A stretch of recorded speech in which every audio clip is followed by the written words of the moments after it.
Bienvenidos todos. Thank you for tuning in to our virtual Dia de los Muertos celebration presented by HEB Helping Here. For several years, IMAS has hosted cultural festivals at the museum, with our fall festivals being the most popular with over 1,000 visitors annually. This year, we are excited to bring you our Dia de los Muertos celebration in virtual format.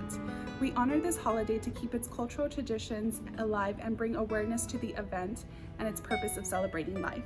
Join us as we create folk art, tour our altar exhibit, and decorate sugar skulls together.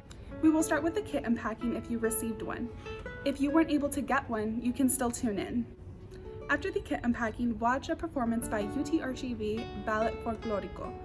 Then make a mariachi puppet and decorate your calaveritas de azúcar. Now take a tour of our colorful community altars exhibit, now on display at the museum.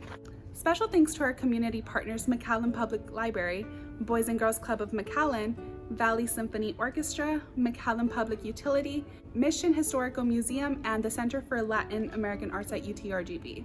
Take a break to grab some abuelitas, hot chocolate, and enjoy the musical sounds of Huapango during a performance by the Valley Symphony Orchestra. Afterwards, we'll get back to art making and create a Marigold Garland with tissue paper, followed by a replay of our workshop Wednesday, Papel, Picado. Keep watching and enjoy the activities to come.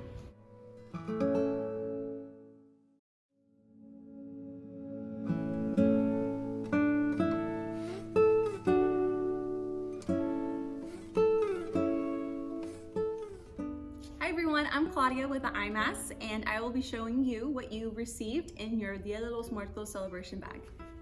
So inside of this beautiful HEB bag, you will have 2 brown paper bags. One of them is going to contain the materials for the tissue paper Marigold garland that we're going to make. So it'll look something like this. Everyone has different colors. You'll have 2 colors, so either red and orange, or yellow and orange, or yellow and red.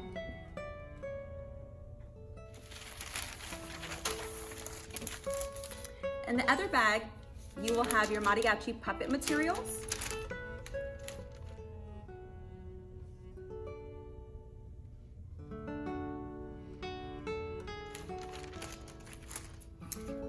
You will also have 2 coloring pages, and these pages were designed by Ronnie Cortez, who is our IMAS artist, we call her, and she did these beautiful outlines of some of our folk art collection items.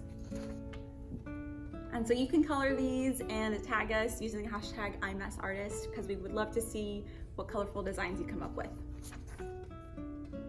If you're interested in finding other coloring page designs, we have them linked on our website. So just visit us at theimasonline.org, and you can download the 3 other designs that weren't included in your kit. Also in the bag, you will have the materials for your sugar skulls.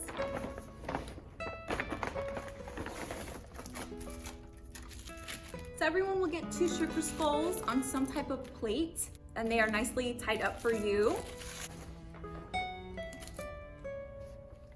You will also have 2 colored frostings, either orange, purple, blue, I think we did red and pink.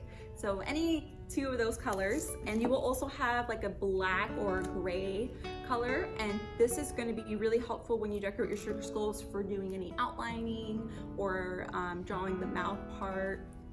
We have that for you, as well as a bag of sequins. And there's going to be 4 sequins in each bag, 2 pairs, and these are going to be used to decorate the eyes of your sugar skull. So don't forget this little part, it's in there somewhere. Also included in your bag is a small science experiment, and this science experiment is based off of the chromatography experiment that is on display on McAllen Public Utilities altar, honoring Alma Levant Hayden, an African-American chemist. So you should have a plastic cup and a little baggie with your colored tablets, and it has all the directions of how to conduct your experiment here. And do not eat the tablets, they are strictly for science. And then you have this awesome reusable shopping bag courtesy of HEB. It has a beautiful sugar skull in the back. And attached to the bag itself, it is a flyer detailing our altar exhibits. So So we're having on display our community altars on site at the museum through November 14th. And we're also having a call for altars that you're setting up in your home. So if you wanted to take a picture and share it with us, it has that information on here. On the back, it'll have our hours of operation, as we are open and we'd love for you to come visit. And of course, the celebration that is happening right now. So there are things that you will need that weren't included in the kit, and it's basically a pair of scissors. And it can be any scissors that you have around your house. You will need them to cut out the puppet and to shape your tissue paper flowers. An optional supply item that you can find are coloring supplies like colored pencils, crayons, markers, whatever you have, because there is a portion where you have an option to color your mariachi, but you don't have to. So once you've got your scissors, you're good to go. A big thank you to the IMAS education team for preparing these kits. Altogether, we created 500 sugar skulls, 750 frosting bags, lots of little materials for your activities, and we stuffed 250 HEB bags. It's been really fun putting this together for you all, and I hope you enjoy the program. I'll see you shortly to do our very first activity, a mariachi puppet. But before then, let's see a replay of this performance by UTRGV Ballet Folklorico.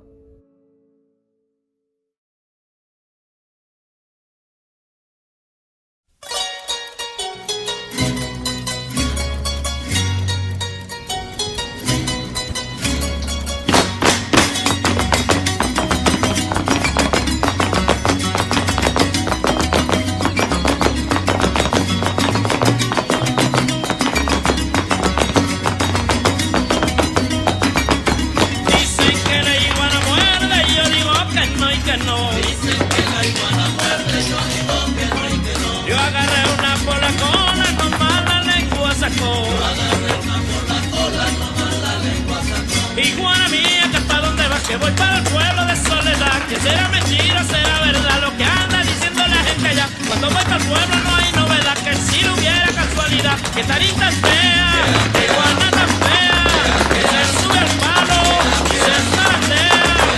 Cuando papita, se cantaraquea, se vende el espejo, que está muy fea. Haga usted lo mismo, pa' que me lo crea. Dicen que la iguana muerde, yo digo que no y que no.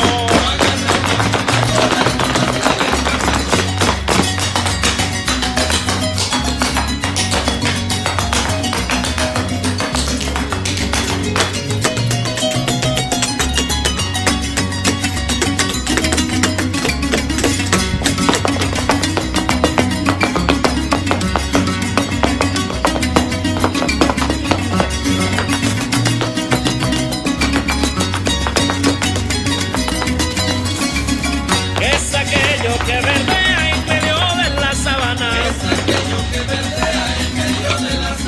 Yo creí que era zacate y era la maldita iguana. Yo creí que era zacate y era la maldita iguana. Iguana mía, que pa' dónde vas, que voy para el pueblo de Soledad. Que será mentira o será verdad lo que anda diciendo la gente allá. Cuando voy para el pueblo no hay novedad, y que si no hubiera casualidad. Que tarita fea, que iguana tan fea, que se sube al palo y se zaratea. Le cantaraquea, se vende el espejo porque está muy fea. Mueve la patita como que patea, mueve la nariz y ve la licea.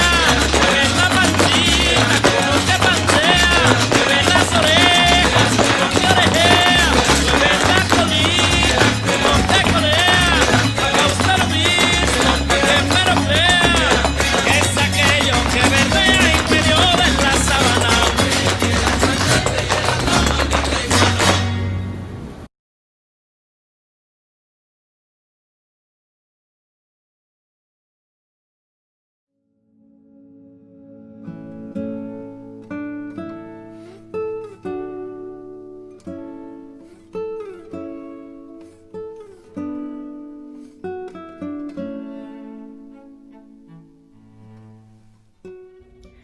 Hi everyone, I'm Claudia with the IMAS, and right now we are going to make a mariachi puppet.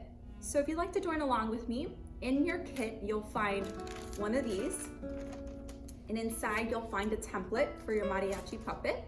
This template was made by our own IMAS artist, Ronnie Cortez, based off of these guys that are part of our collection.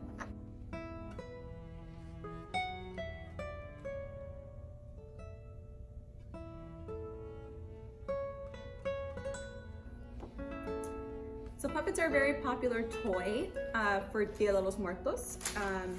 Toys for kids to play with, or even to put on altars, or just to collect and display in your home year-round. And what we're going to do is, you can color yours if you want. You don't have to. They can be ghost-like and just black and white. Or what I'm going to do is just color my instruments, and I'm going to leave my skeleton black and white. Then after we color it, we'll cut it out and put it all together. So go ahead and take out your template. You can put aside your stick and your other items that were in your bag. You are going to need some scissors, which were not included. And optional, you can have some markers or crayons or colored pencils. Whatever you have at home is just fine. I'm gonna go ahead and color my violin. And I'm gonna make it orange.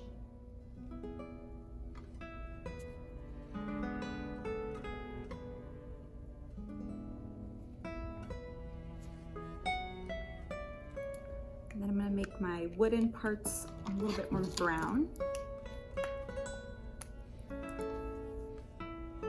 I just love the costumes the mariachis wear. I like how shiny they are.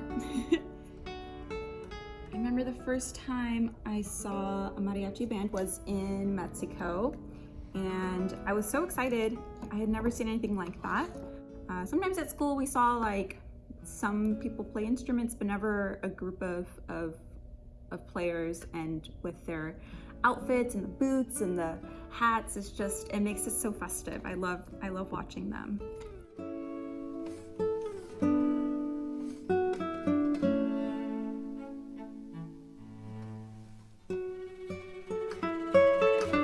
They're so talented too.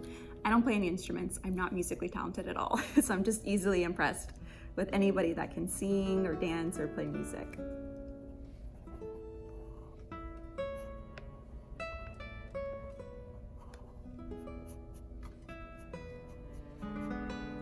So I have one instrument done, and I'm just gonna keep it with this one, but you can go ahead and do the trumpet and the guitar if you want, but I'm just gonna keep it with this guy.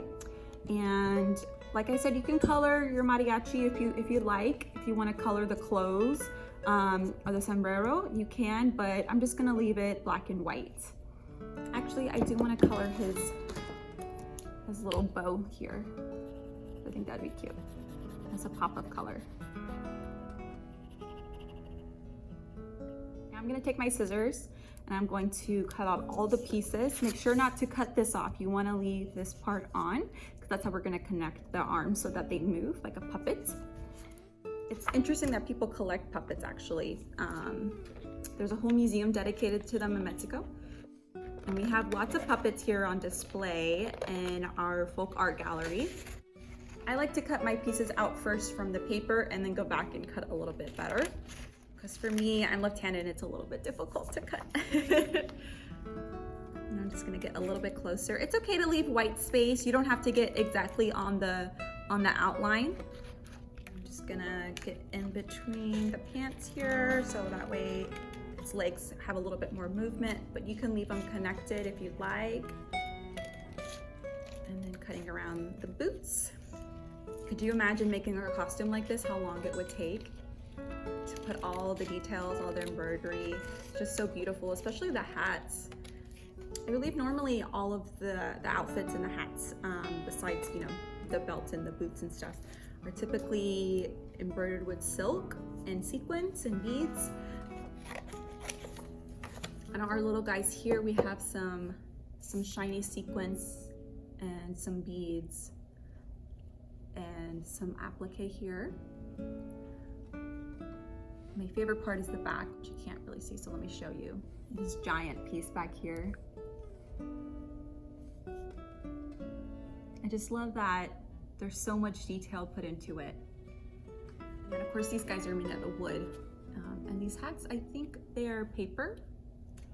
Yeah, they're paper and they're just painted. I think these guys are made out of wire and then they're painted, and then the base is wood. And I think the boots and the head is paper mache. The clothing is like, I don't know, some kind of cotton or some kind of fabric with different types of applique on it. And the hat is, I believe, just paper, like a thick paper that's folded and painted. So cute. And then the instruments are wooden, I believe. Okay, so I'm cutting out my little arms now.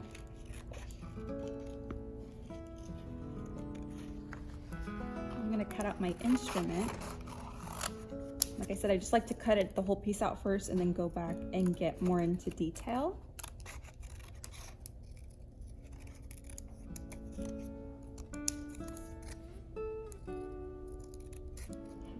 So in your kit, you should have 2 brads and then a couple of glue dots.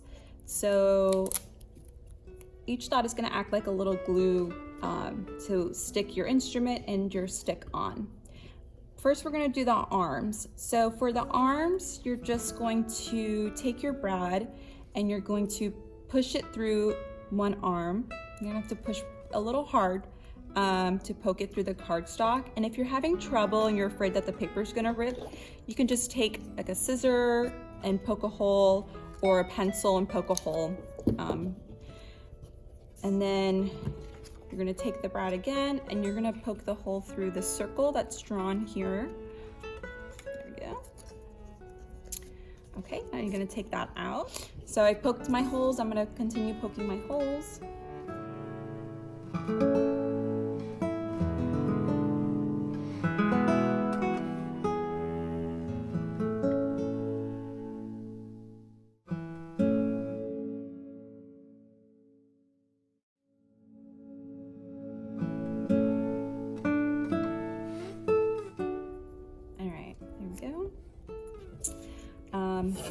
So his arms are holding the instrument, so they're facing outward like this. So you want the thumbs to be outside. So I'm gonna put my hands like this. I had them like this, but I'm gonna flip them so that the thumbs are outside because he's holding the instrument. Now I'm gonna connect it. So I'm putting my brad through one arm and then the other. I flip it over and then I'm gonna separate the 2 prongs and fold them down. Can kind of hide them behind the paper. Now we should be able to move it. So let's do the same for the other side. There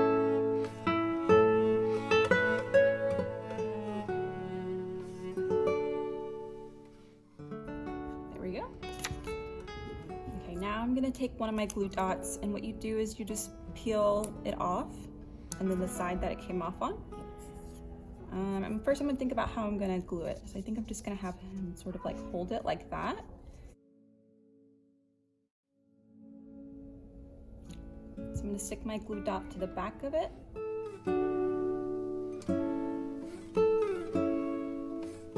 And peel it off. And then I'm gonna stick it to the hand like that. And now it stays. So now I'm gonna stick my dowel to the back of it.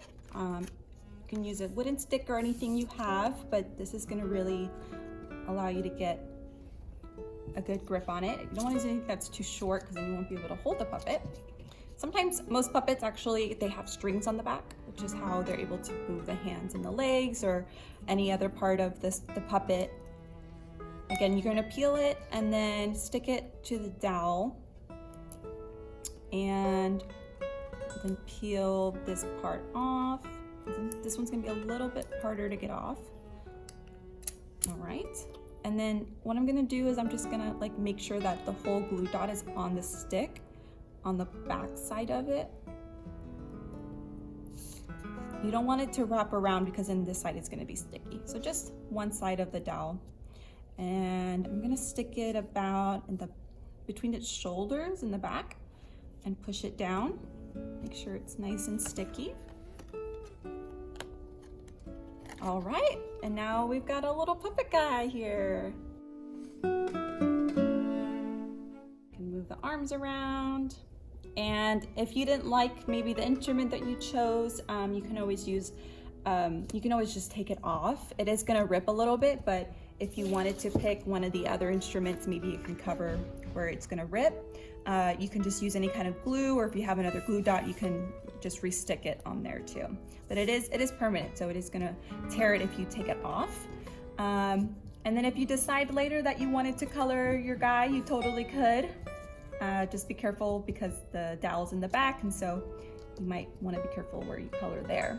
But yeah, all right, so here's my mariachi puppet.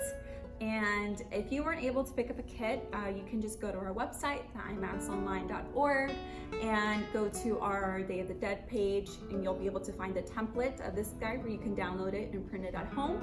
We do recommend printing it on a thicker paper like a cardstock, but if you just have plain computer paper, that's okay too. Just know that the holes, when you poke them, might tear a little bit more easily, so just be careful when you're poking your holes. And like I said, you could just use any kind of stick. If you have a popsicle stick, you can use that, or you can find a stick outside maybe. And now you got a little mariachi puppet. Thanks for hanging out with me and making mariachi puppets. Stay tuned because we're going to decorate some sugar skulls next.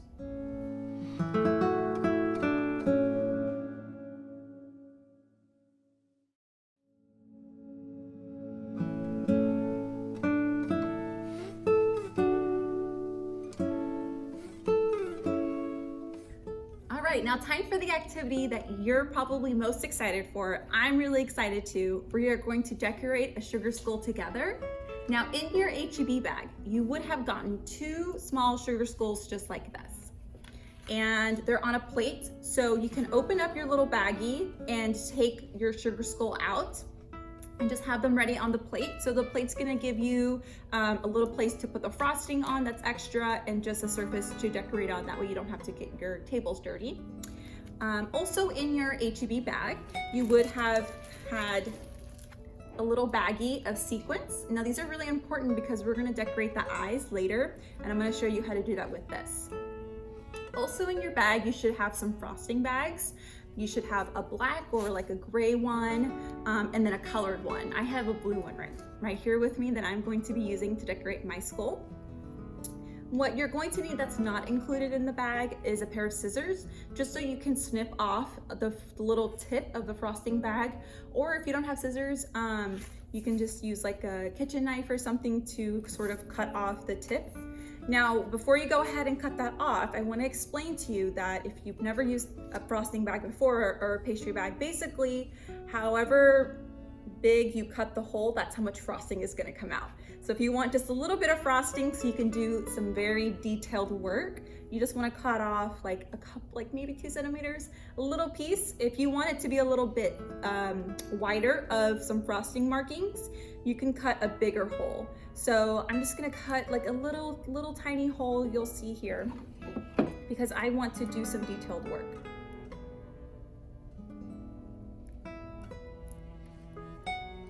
I'm just gonna cut it off all the way. And now I got a hole for my frosting. And you can see here on the side, I'm just gonna put some frosting out. And you can test it to see if you want maybe a bigger hole or a smaller opening. All right, so I guess the other thing would be maybe to grab a napkin if you tend to be a little bit messy. I'm just gonna try to be as clean as I can. So if you tend to get a little bit messy, I recommend having a napkin. I have a napkin right here that I'm just going to use because frosting might get on your hands and you don't want to accidentally get your skull dirty. Now these skulls are handmade. The IMAS team made them by hand. We use the molds to make them. You can buy molds like this online. The sugar skull itself is made out of sugar, meringue powder, and water. So while you can eat it, we really don't recommend eating it. These aren't edible. They've been sitting out for a while, and also it's 100% sugar, pretty much. You don't want to eat that. It's really bad for your teeth. Sugar skulls are mostly just for decoration. They are very labor intensive to make, especially when you buy them and they're already pre-decorated and everything. As I just explained to you, we made them by hand, and you have to let them dry basically overnight so that they become hard. So it is a lot of work. So that's why sugar skulls are typically just not eaten as like a candy or a treat. They're more for decoration.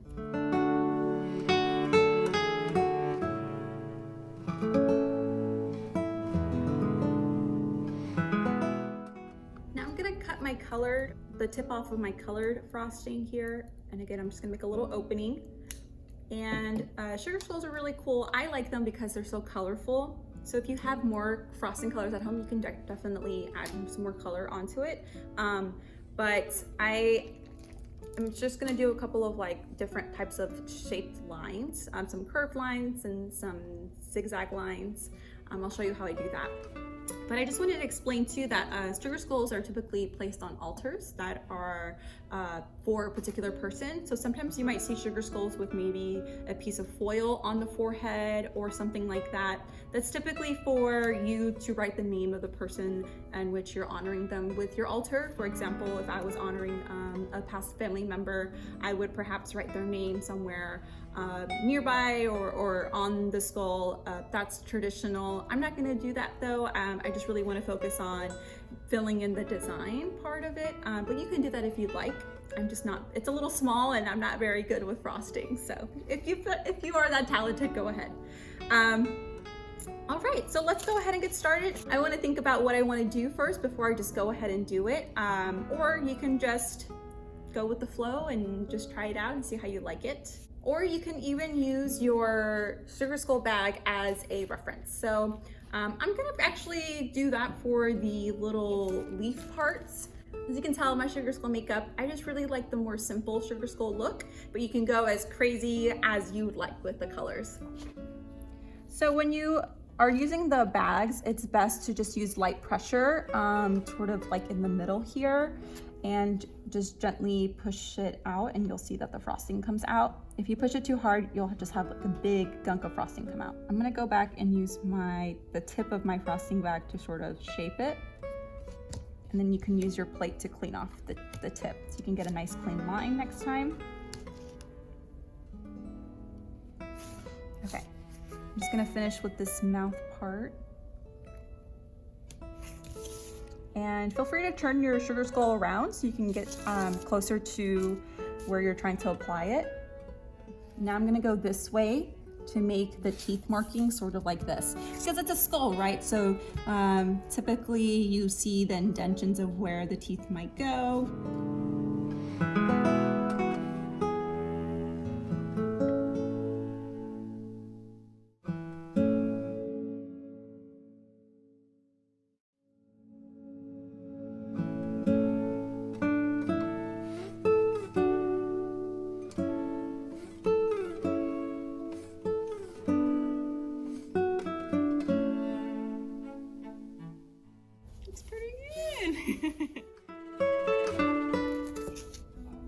All right, so now I'm going to go ahead and do my eyes.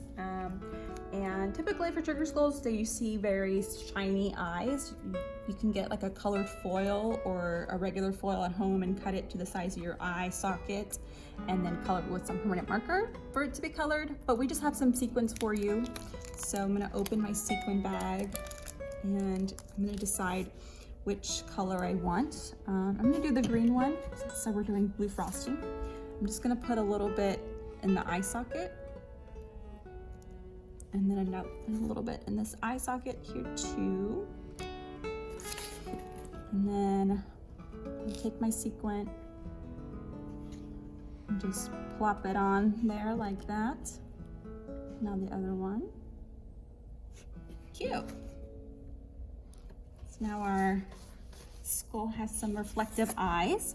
I think that's all I'm gonna do for the black for now. I'm gonna move to the blue color. Get this started over here. There we go. And I'm gonna do some sort of curved lines under the eye socket, sort of like this design here. It's very popular with sugar skulls.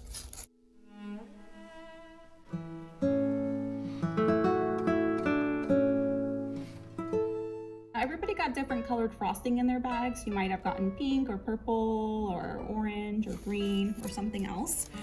We just wanted to give everybody a different variety.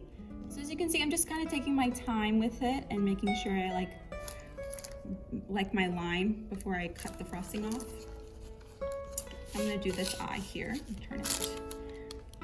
I'd love to see what creations you're doing. If you wanted to share your progress with us, definitely post it on Facebook or Instagram or Twitter and tag us. We're at IMAS McAllen on Facebook and IMAS Museum on Instagram and Twitter. I'd also like to know if you've ever made sugar skulls before. This is actually my first time making them with the decorations. I usually just make them with the molds and, you know, let other people decorate them, but this is the first time I'm actually decorating it. It's a lot of fun. So I'm gonna go back in with my black frosting and do a little nose. And I'm a little nervous for the nose, but as you can see, it's basically an upside down heart shape. And I'm gonna practice on my plate first, because I feel like this one might be a little hard to do because the nose is so tiny. I think what I'll do is I'll just do like a triangle, like a triangle where it's smaller at the top and then it goes a little bit bigger at the bottom.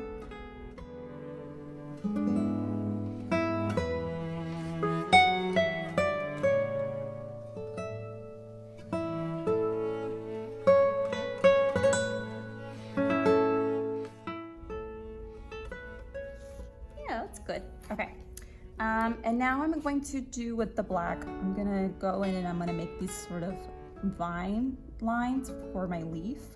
And I'm gonna kind of make it go out as if, you know, this is maybe its eyebrow coming out onto its the forehead. But you can do whatever you'd like. As you can see, here's like this spider web sort of design, or I've seen a lot of people do like a diamond shape. That would be really fun. Or you can even do the flower, but at the top with the petals coming down like this. Or you can just do a bunch of random dots even, or lines or something. Or you can totally just color it all in with the frosting.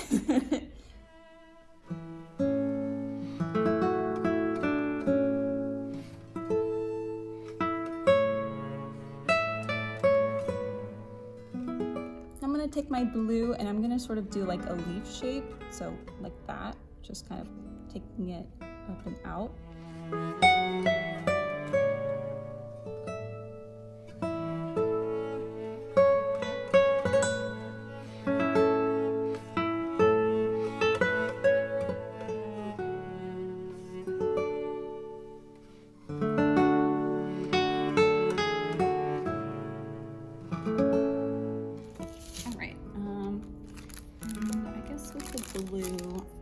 Do just some random lines up here. And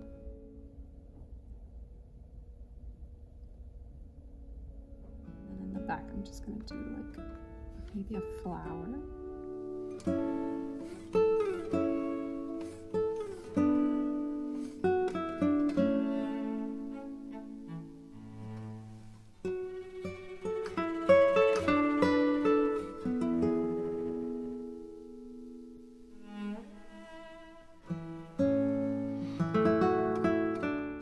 So what I'm gonna do is I actually want my eye sockets to be a little bit more black. So I'm just gonna go in with the black icing and fill it in just a little bit more. You can kind of see where it's molded to form the eye socket.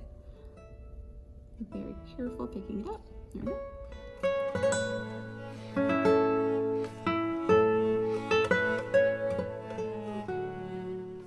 Okay, I'm gonna put my little shiny eyes back. All right.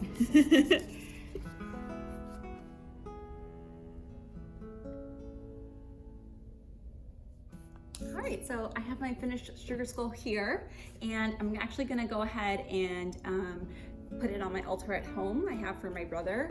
You can put it on an altar you have at home. Just know that it is sugar, so you know, you might attract some little visitors, or you can wrap it back in your plastic bag once the frosting has dried a little bit. It is buttercream frosting, so if it's a little too warm, it'll melt again. It'll get really warm again. but if you maybe stick it in the freezer for a little bit or the fridge, it'll harden, and then you can put it in the bag and give it to somebody as a gift. It's not morbid or anything to maybe give it as a gift or display it in your home. As you can see, we tried to add some color to it, and if you've seen any other Day of the Dead decorations, you might have noticed that they're very colorful and vibrant. It's really just a celebration of life. You're honoring someone's life, you're honoring your own life, and just celebrating being alive, and making a space for those who have passed to return to us during this holiday and reconnect with us. So thanks so much for hanging out with me for this activity. We have one more activity left, and that's making our Marigold garland. But let's cut to our altars that we have on exhibit here at the IMAS. They aren't on exhibit until November 14th. We have our own altar that we've made here at the IMAS with the IMAS education team. And we also invited 6 community organizations to make their own to honor an artist or a scientist or someone of that sort, just to bring awareness and representation of different people to the art and science fields. Once again, I'd love to see the sugar skull creation that you made, so please share your photos with us. You can drop them in the comment section or tag us on Facebook, Instagram, Twitter. I will actually be looking it up because I actually like looking at the things that were tagged in and seeing what creativity comes out of you all. I'm really excited to celebrate this holiday with you, so thanks for being here, and let's go ahead and check out those altars.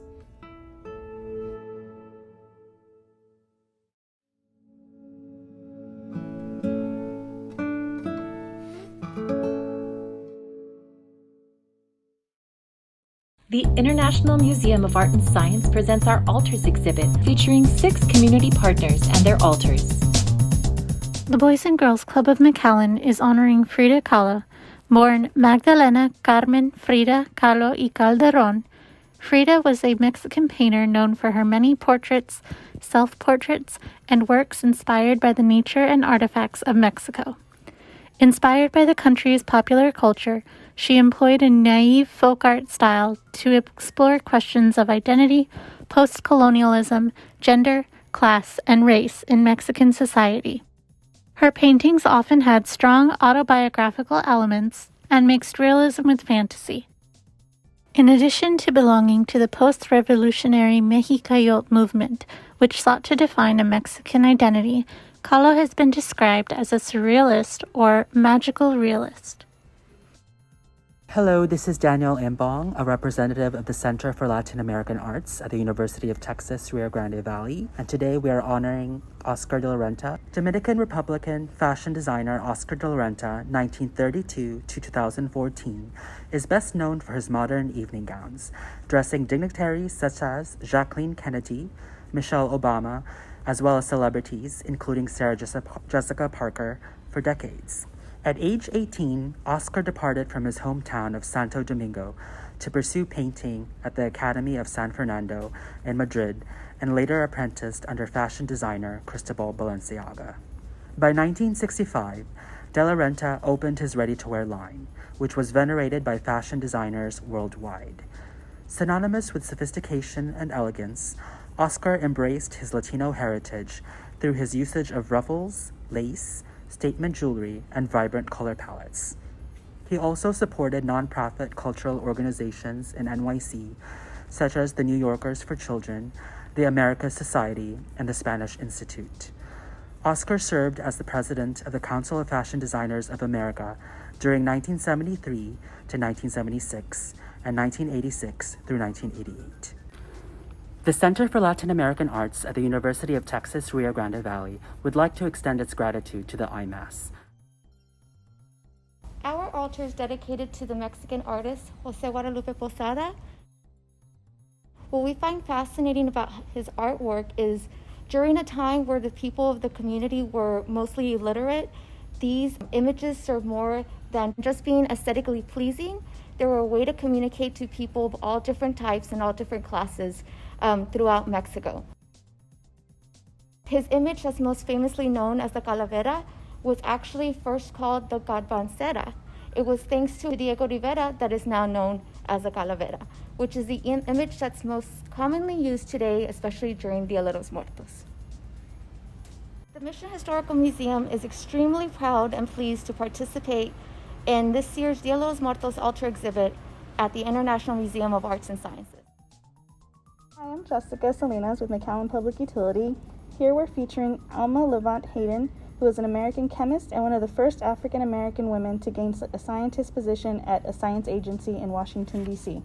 She joined the National Institute of Health in the 1950s and graduated from Howard University with a master's degree in chemistry and became an expert in spectrometry, the measurement of how substances absorb light. Here she is demonstrating a technique called paper chromatography to screen for steroid substances. With paper chromatography, a drop of liquid containing a mixture of chemicals is placed on a porous paper. The chemicals move at different speeds through the paper and give rise to different colored marks. In this 1952 photo, Hayden is spraying the paper with a reagent to reveal the pattern indicating the identity of the substance. Hayden, who had a master's degree in chemistry, was among the first minority women working in Washington, D.C., and later the FDA. On display, we have a lab coat, goggles, test tubes, and a walking water chromatography exhibit for you to learn about. McAllen Public Library presents this altar to honor Guillermo González Camarena, who is the creator of color television. In this altar, we have provided items that come from our 3D printing at the computer lab. We also have books that are currently available at our library, and we also, if you're more interested in finding out more about your ancestors, offer genealogy services that we can help you out with by going to the library.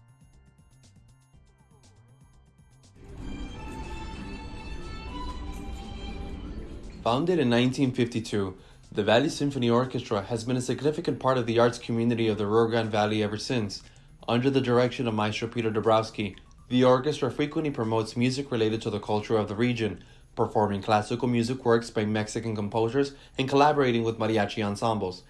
José Pablo Moncayo's Huapango, a colorful orchestral fantasy, is a favorite of the Symphony Orchestra and was last performed December 2019. Moncayo is remembered for his efforts in promoting and developing new works of Mexican music, and his legacy of advancing nationalistic musical composition in Mexico continues being celebrated around the world. Fundada en 1952, la Orquesta Sinfónica del Valle ha sido una parte importante de la comunidad artística del Valle del Río Grande desde entonces.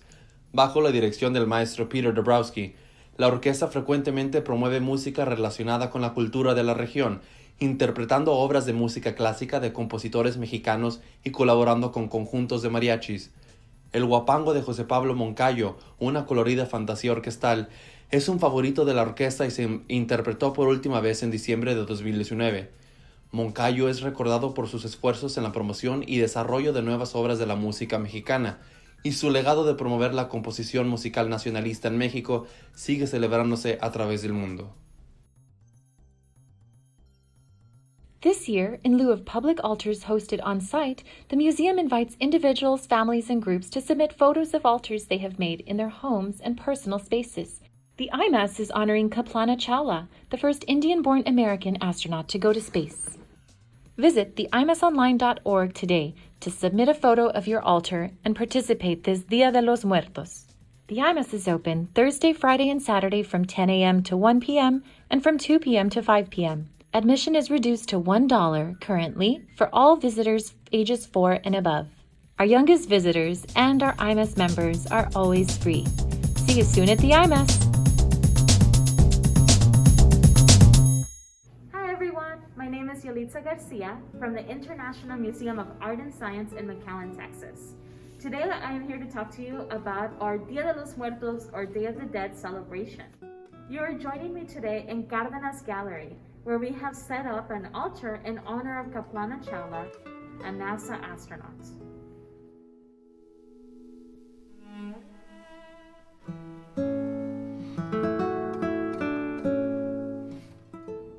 Dia de los Muertos, or Day of the Dead, is a Latin American tradition that originated in Mexico. It is a combination of an indigenous Aztec ritual and Catholic customs.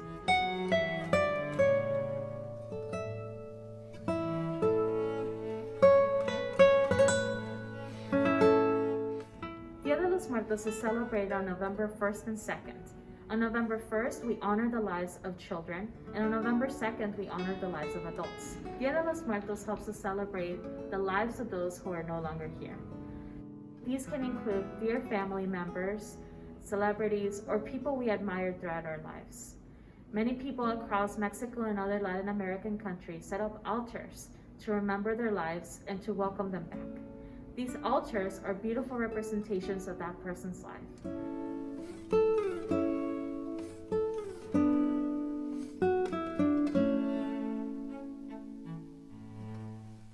An ofrenda, or the altar, is a celebration of the life of a person.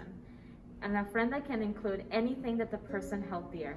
It can be food, it can be toys, musical instruments, or in Capuana's case, an honor to her NASA legacy.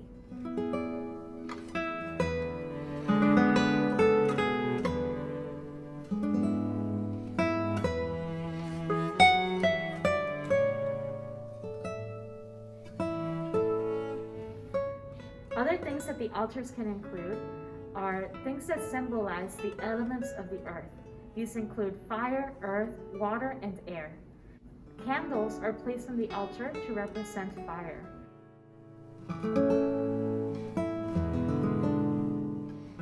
And water is represented in a cup of water so that the souls of those who are visiting us may quench their thirst.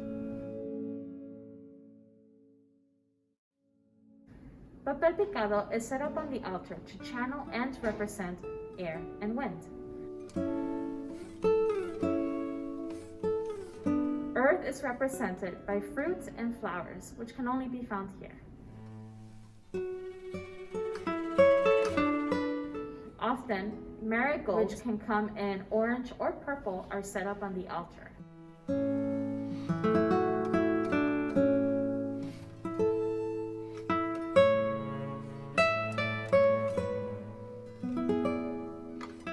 Capuana Chala was an astronaut for NASA.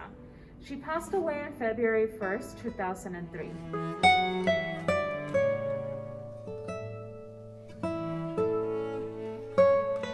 Capuana's first space mission was the STS-87.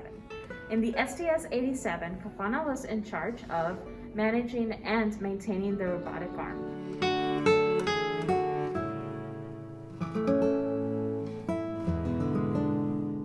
This mission was in part so that astronauts can better find out how physical matter moves in outer space. Capuana's second space mission was the STS-107.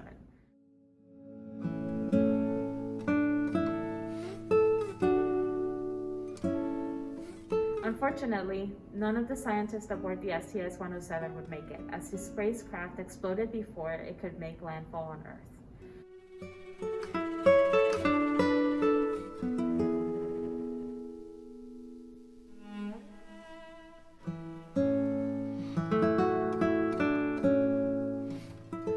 This altar is in honor of her legacy as the first Indian American astronaut to go to space and the second person of Indian descent ever to go into outer space.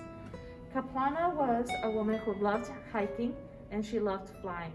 She spent many years as a young girl wanting to study aerospace engineering and flight engineering.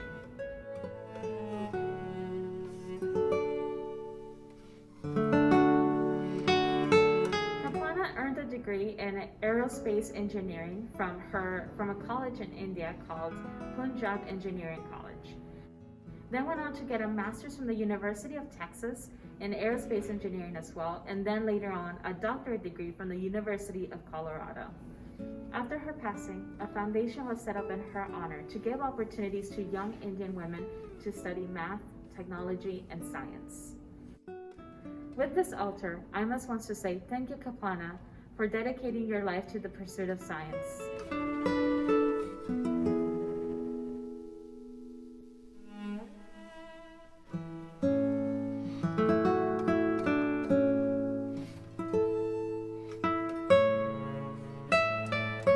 Dia de los Muertos free admission and celebration kits were made possible by a grant from HEB Helping Here. IMAS cultural programs are supported in part by a grant from Humanities Texas.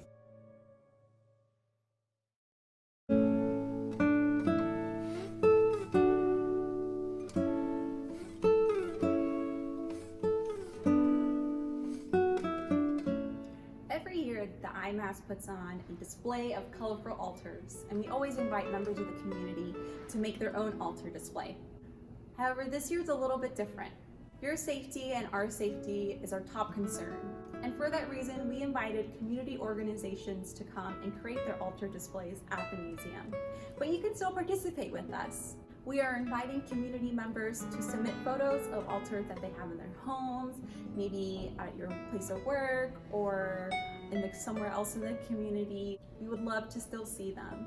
So you can submit a photo of your altar with a brief description of it. Go to our page, the imasonline.org, and look at the altar exhibit page. There you'll find a form at the bottom where you can submit. There's going to be a Facebook album page where everyone else can see the altars that you have. We would love for you to participate, and there's still time to submit. Please submit your altar photos by November 3rd to be featured in our virtual exhibit. And once again, you can come visit us here at the museum, where our altars are going to be up until November 14th.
We're gonna wrap up the celebration with a tissue paper craft.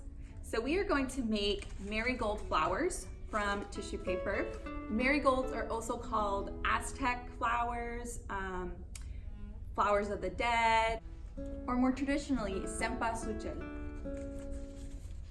So in your bag, you should have gotten a brown paper bag that has some tissue paper in it and the instructions to make the marigold garland.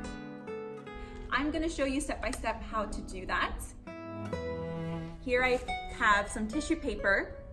You can do it all the same color, or you can alternate colors with red or yellow. Marigolds are typically bright colors like bright orange, bright yellow. Occasionally they come in red tones and more dull oranges and yellows.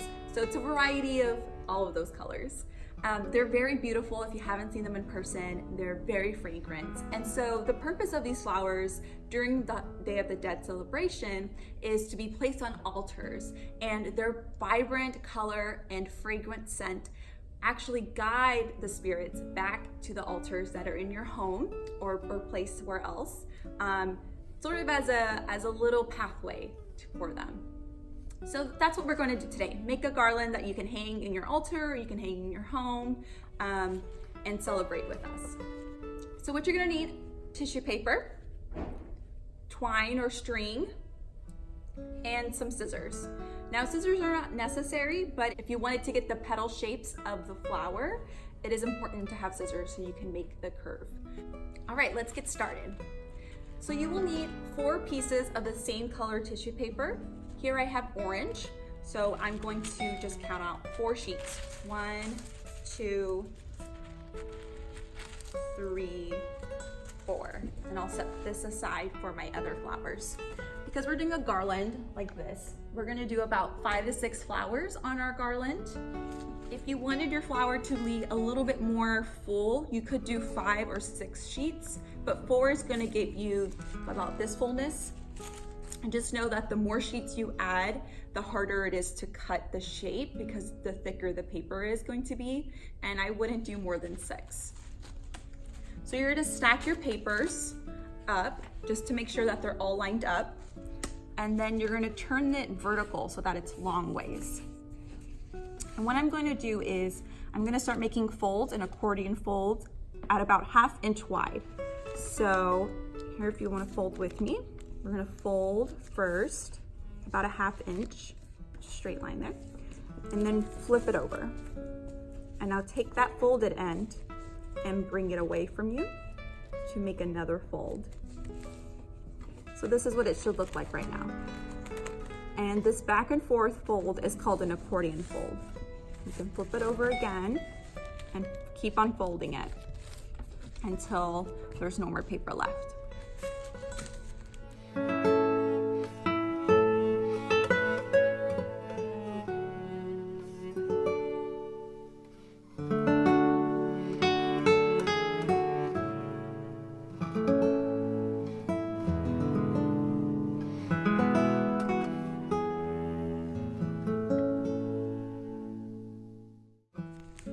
So So there's like a little piece left, and it's not quite enough to make the folds equal. You definitely want them to be as equal as possible. Otherwise your flower is gonna look a little bit wonky. So what I'm gonna do is I'm actually gonna cut off this extra piece at the end. Here we go. And now you can see you have equal fold all the way through. And now you're going to fold this in half, like this, like a little, I don't know what that would be, like a little empanada maybe? A little quesadilla? Okay, and then leave it open. Now you're gonna take your string, and we've cut off about 4 feet for you to make a good sized garland. Now you can start at either end, or you can start right in the middle. And if you have multicolored paper in your bag, some people have oranges, some people have red and orange, or yellow and orange, different colors. We try to throw in a mix for you. You can think about making a pattern on your garland. So maybe you have orange, yellow, or maybe you have orange, orange, red, orange, orange. So you can think about right now how you want your garland to look like. I am going to do an orange right in the middle. So I'm gonna fold my string in half to make sure I get the middle part measured. And then I'm going to tie it around the fold that we made here. So I'm just going to do a simple knot. And I'm gonna tie it again, so you're gonna double knot it just to make it extra secure. And you wanna make sure that you're keeping it tied in the middle of the folds. You don't want your string to be like way over here, because then your flower is gonna come out uneven. Okay, so just make sure you put it right on that fold that we made for our quesadilla. And now you're just gonna kind of turn the knot so that it's on the side of the tissue paper, like this. So it's clean, clean, and then the knot's right in the middle. Think of this as the center of the flower. And then I'm gonna open up my fans here. So I got one fan side. And one by one, I'm gonna lift the tissue paper petals from each other. So be careful with this part, because as you lift, you might actually tear it. So make sure you open your fan part up and then start lifting the tissue paper layers away from each other.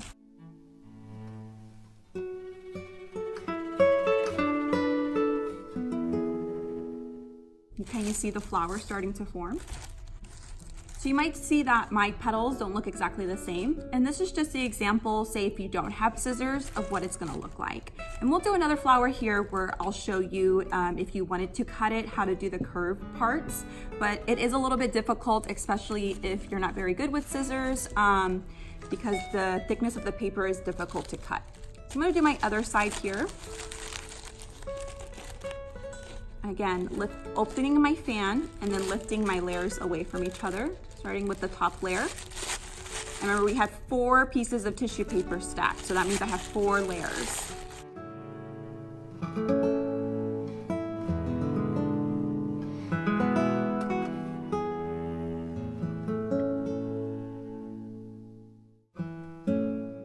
Okay, and now that I have my flower done, I just kind of squish it together to make it a little bit more tight. And here we have one marigold done. So now that this one's done, let's do it again together. And this time, if you wanted to do the curved petals, I'll show you how to do that. All right, now I'm gonna get a little bit creative. Sometimes marigold flowers have a very dark outside and a very light inside, or the opposite. So what I'm gonna do is I'm gonna take one red sheet of tissue paper and I'm actually gonna place it to be my outside petals. That way I can get a dark layer on the outside and then my orange on the inside. Now, if you're a little bit confused, that's okay. You can do all orange or all the same color. I just wanna show you this option for those who wanna be a little bit more creative, or if you wanna try it out and if it doesn't work out, you do have more tissue paper in your bag, so you can give it another try. All right, so I have 3 pieces of my orange tissue paper. gonna stack that together. And here I have one sheet of red. Now my red is not the same size as my other tissue, so what I'm gonna do is first I'm gonna cut the red to be the same size, because then we'll have uneven petals and it just won't look correct. Marigold flowers are very tight, small flowers, kind of like this, very like pom-pom shape. And so if you have uneven petals, it'll just look a little bit wonky. Doesn't have to be perfectly the same size, but very close is good.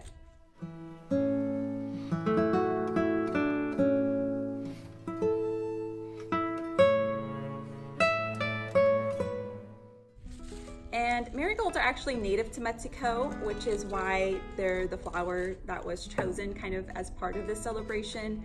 And Day of the Dead celebration has roots that trace all the way back to the Aztecs.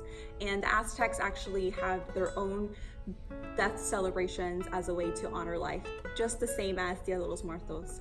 And they actually used marigolds as well. So they're native flowers that have been around for hundreds and hundreds of years.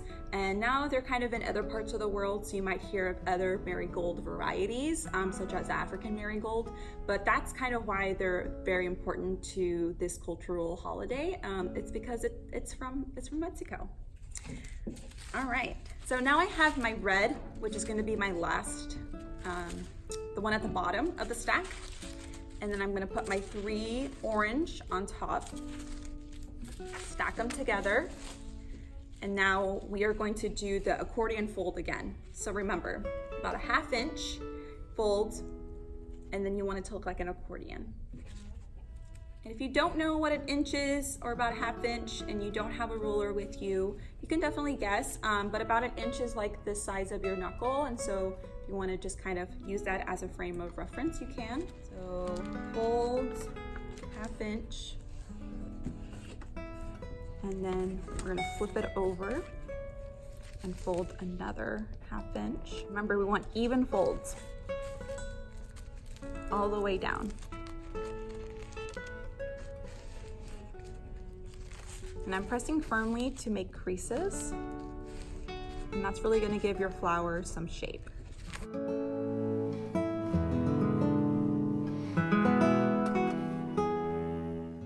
And once you learn this technique, you can make flowers of any color, and you can do different types of petal cuts to make them pointy like dahlias, or you can look up all sorts of different tutorials online to show you how to do different cuts if you wanted to do different types of flowers for other holidays.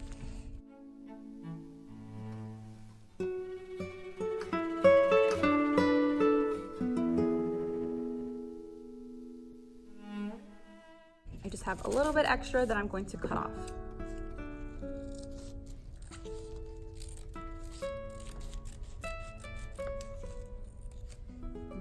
Okay. Now again, we're going to fold it in half like a quesadilla. Okay, and you can see on this side, it's all red, and when I flip it over, that's all orange. So this is gonna be my inside flower part, and this is gonna be my outside flower part, okay? So it's folded in half, and once we fold it in half, you get a better fold here. You can open it up, and let's see a little bit more I'm gonna cut off real quick.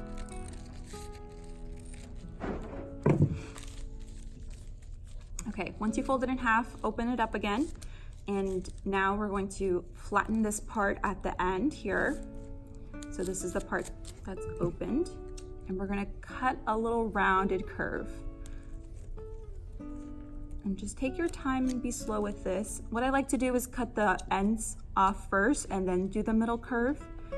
So I'm just doing like 2 little triangles, and then I'm gonna go back and I'm gonna cut off the middle part, and you can see how it's starting to make a curve. And you can go back in and just trim it up to get a nice round shape. And this is the easiest thing to do because, like I said, the thickness of the paper is a bit difficult to cut.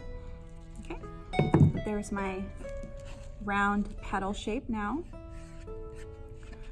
So once you have one side done, you can do the other end. Again, cutting off kind of the edges.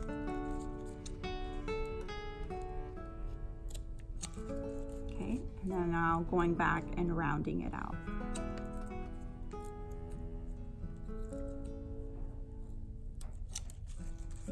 Oh, I can see here that I'm glad I flipped it over because I'm not quite getting this end. So my paper just shifted a little bit. That's okay. Just use this side as my guide.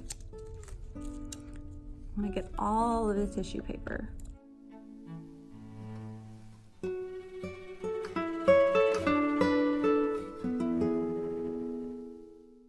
right, now I got a nice round edge. It's okay if they don't match absolutely. It'll just kind of give a little bit more texture to your flower. Brush that aside, I'll clean it up later. Now, on your twine, you're going to tie it up again, okay? So here I'm gonna leave like a little, I want it to be a little bit spaced out. I don't want to be too close together. Just thinking about the flower shape, the pattern that I wanted to do. Again, tie it in the middle, and then we'll do a double knot.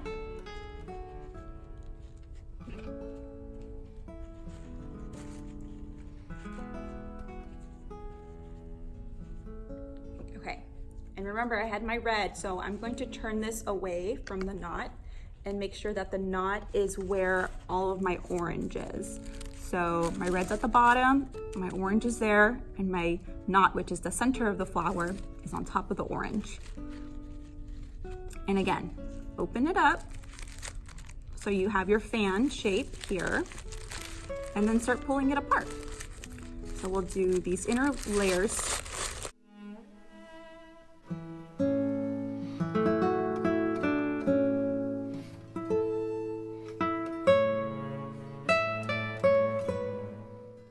And that's one side done. Now we'll do the other side. Open up your fan and then start lifting. And this would look so nice if you did, instead of a red at the bottom, if you did a yellow at the top of your stack, and then the yellow was the inside of the flower. That would look really nice.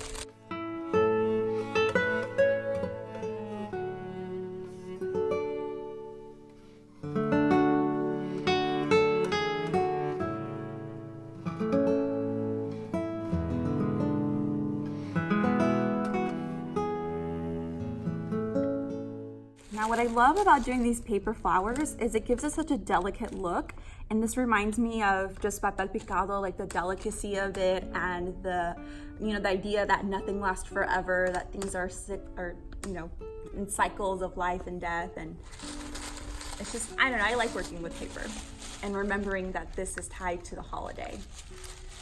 Squish it up, and you can move your petals around, kind of shape them. And here we have our marigold with a little bit of red. So I'm gonna go ahead and just tie this one that I had made. I did it separately, but I'm just gonna try to tie it here to this end of the string just to make a little garland more complete. But you can continue on making flowers until you fill up your string. And here we have our little garland. Now you could hang it down this way, kind of like we have these hung on here. You can hang them vertically, like this would look really nice if you didn't have an altar on your doorway even. Or you can hang them horizontally. And if you're worried about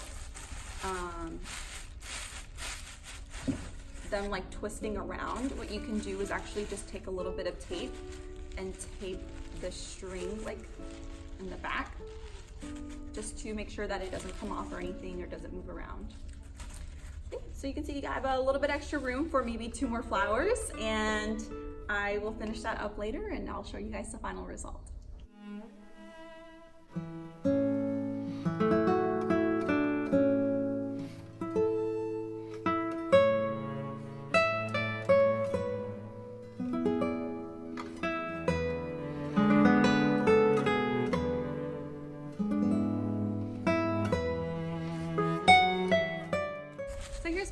garland all done. I've got 5 flowers on here. And again, you can put them a little bit closer together if you wanted to add more flowers. Now I'm just gonna go hang it up somewhere to guide my past family spirits back. Well, thanks so much for joining me for all of these activities that we've done together. We've made our mariachi puppets, we decorated our sugar skulls, and we made our marigold garland. I really hope that you've enjoyed this program. We've had so much fun putting it together for y'all and putting together the kids, and just thank you so much for sharing this experience with me. Definitely show us your photos of your altars at home, especially if you're gonna put some of these projects that we did together on there. You can always submit your altar by visiting us at the imasonline.org and go to our exhibits page. You'll see a little altars drop down, and there's a form at the bottom where you can drop in your photo, put in a little description of who you're honoring. And what we're gonna do is we're gonna take all these submissions and we're gonna put them on an album on Facebook. That way everyone can see your altars and we can all kind of share this experience together. Bye.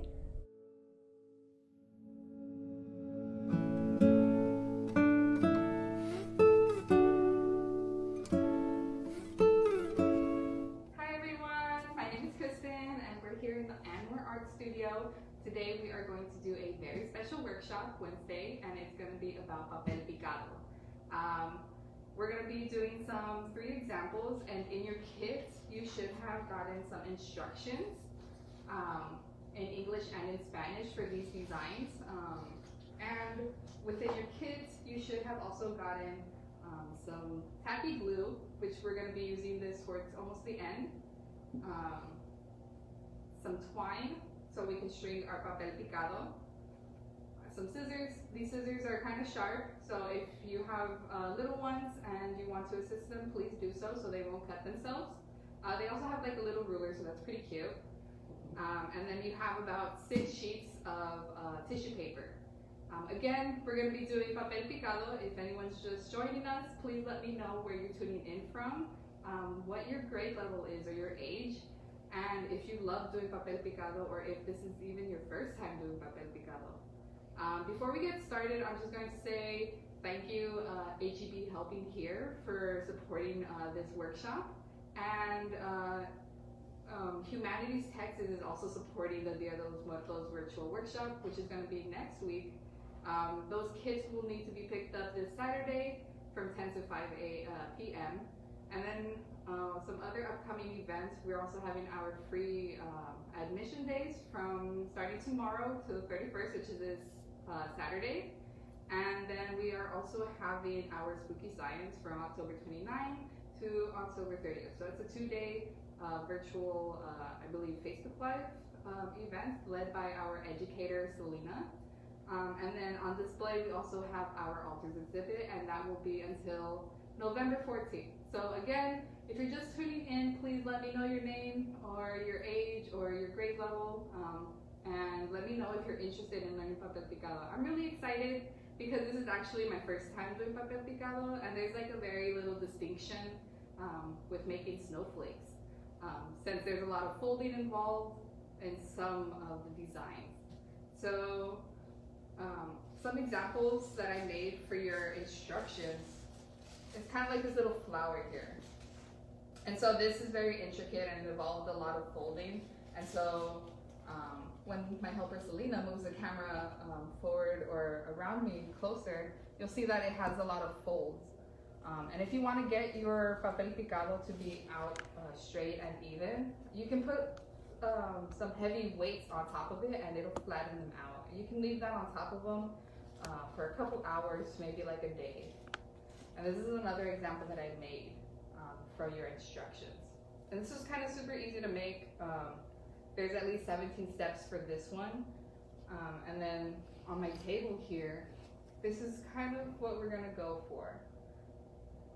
So this one really involved an X-Acto knife. And that one is really gonna be probably left for last, or maybe you guys can do that one at home later. That way, at least with parental guidance.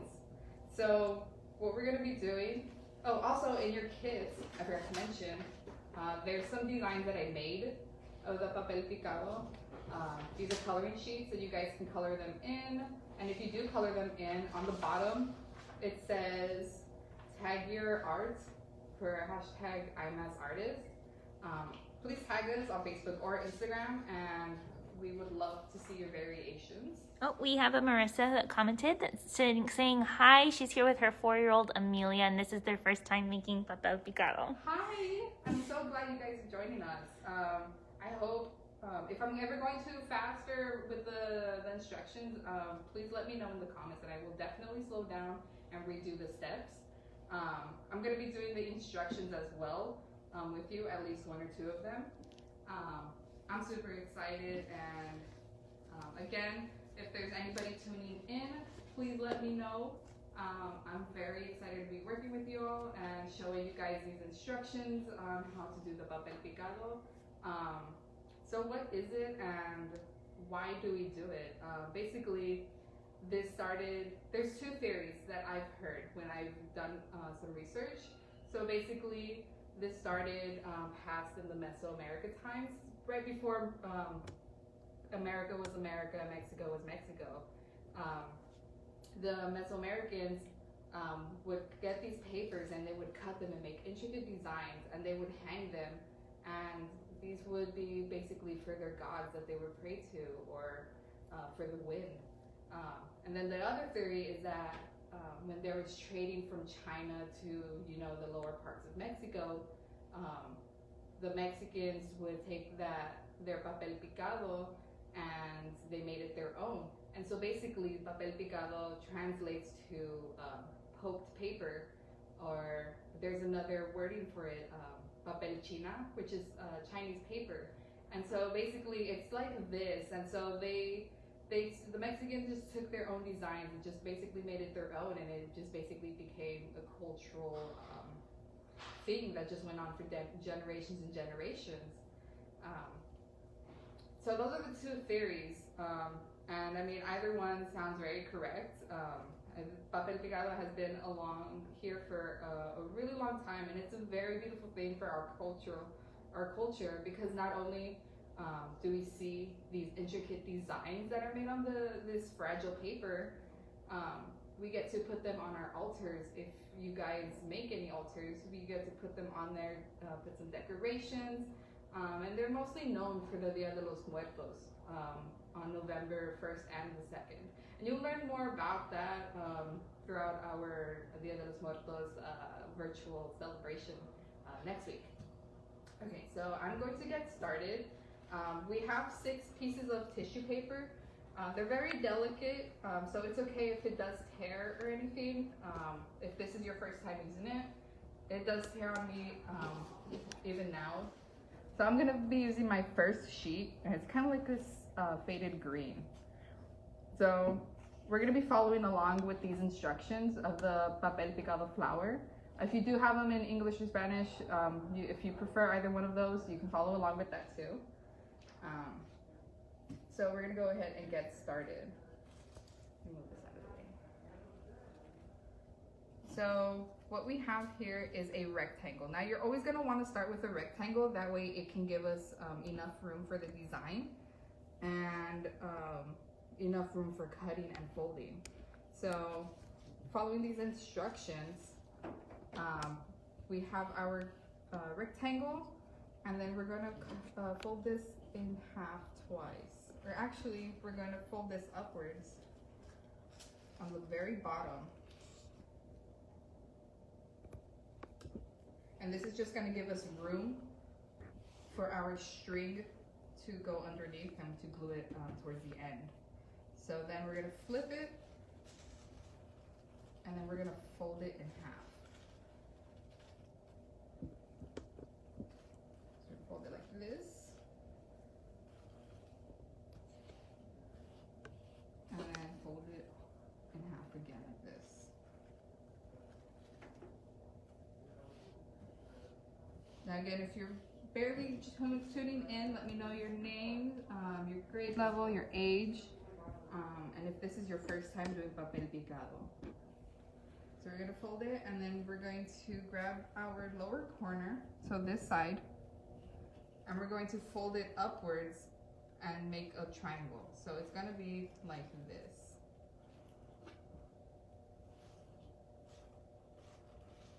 And I'll flip it right now so you guys can see. So we have our Papel Picado folded twice. Let me open it back up. So this was our bottom, and then we flipped it, and then we folded it in half once, and then twice, and then we flipped it back, and then we're grabbing this corner over here, and we're gonna bring it up over here so we can have a triangle.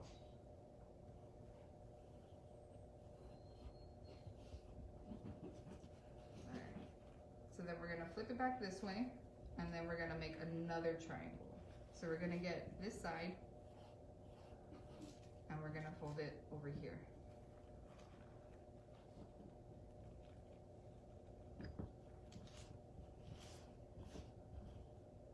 So let me show you all again. So we have our flat side, and then we're gonna fold it over. Just like this.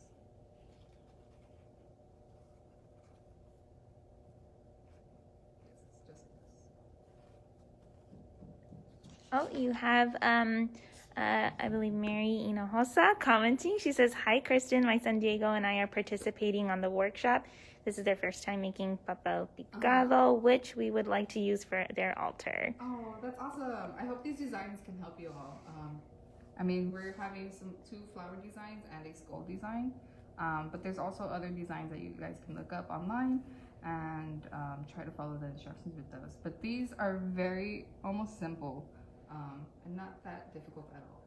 So we have it here already to where we have our both folded areas to make a triangle. If there's anybody just tuning in, let me know and I can reopen this and fold it over for you guys so you can follow along. So now that we have our folded area, our next step is to cut the tip because that will be our center. And then we're going to make a kind of like a half circle on this side. So if you have little ones and you want them to be safe and not cut themselves, please help them out. So we cut the tip off, kind of making it like a little half circle. And then I'm gonna go here and make another a larger half circle.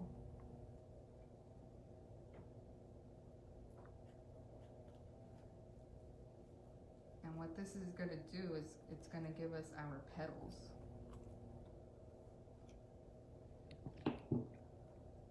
We have Elizabeth saying that this is a very nice project.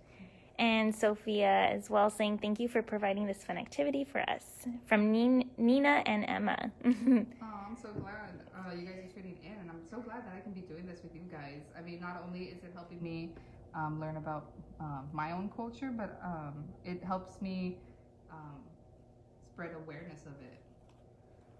So next, what we're going to be doing, we're going to be pinching a side right here, just like this. We open our triangle just a little bit, and then we're going to pinch it, and we're going to be making 2 slits with our scissors, and that's going to give us like this diamond shape.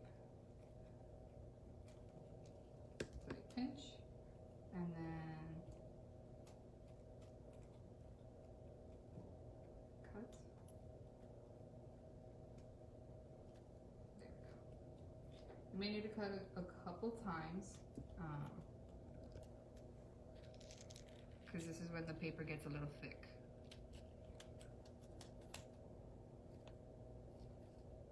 And you just pull it off. Okay. And so now we open it back up.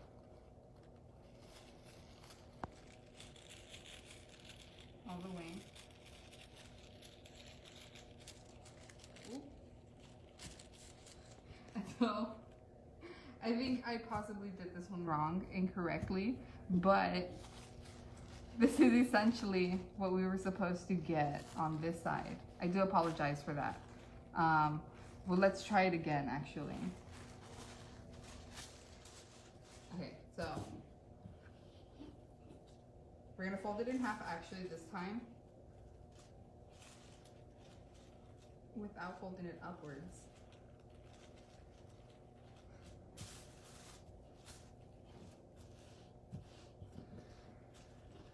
And then we're gonna fold it again in half. And it's okay if you mess up, because this is actually, this is a learning process for me too. So we have this, right? And so our open side, we're gonna leave our open side to our right, and then we're gonna get this side and put this on this side.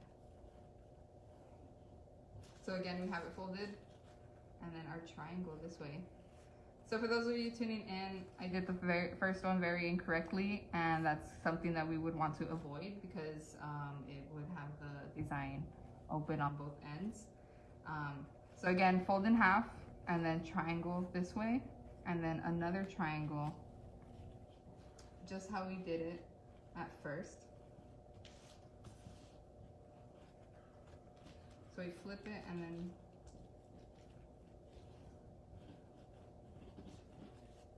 this way. So this is what we actually wanted. We wanted this on this side, and my first one did not have that. So again, we're gonna go with the tip, and then we're gonna try to cut below this area because this is gonna be our top area. So again, with the half circle.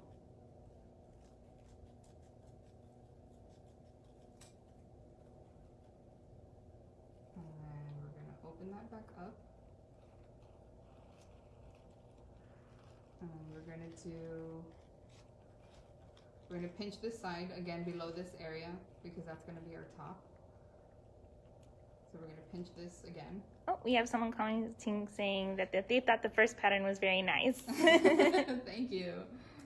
Yeah, even I make mistakes too. I did a misstep. But it's good that we're learning. It's a learning process. I can only imagine like those who started creating designs, what they had to go through just to get to like amazing end results. Did I do it again? Oh, I did it again. I think I'm possibly cutting it at the very edges. But essentially when we're folding it and doing that, I think you need to cut on the closed side. That way you should kind of get it in the center. So we're gonna go ahead and go with the second design. And this one is about 17 steps. And this one is going to be a lot more intricate, and it's going to have these two designs on the sides. So we're gonna fold this on the bottom, how we did for the first. What did you say that part was for again? This part is for our twine to go to. So this is where we're going to be using our twine at the very end, and we're going to stick this, and you can use glue that came in your kits, or you can use tape if you're more comfortable with that. That way you won't spread the glue outwards and tear the paper. So this is going to be our very last step, even though we're doing it first. So again, we're folding it, and then we are going to flip it over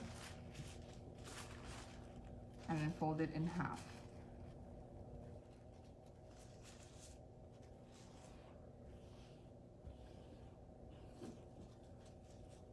And then once we have it like this, we're going to make it, we're going to actually make it into a trifold.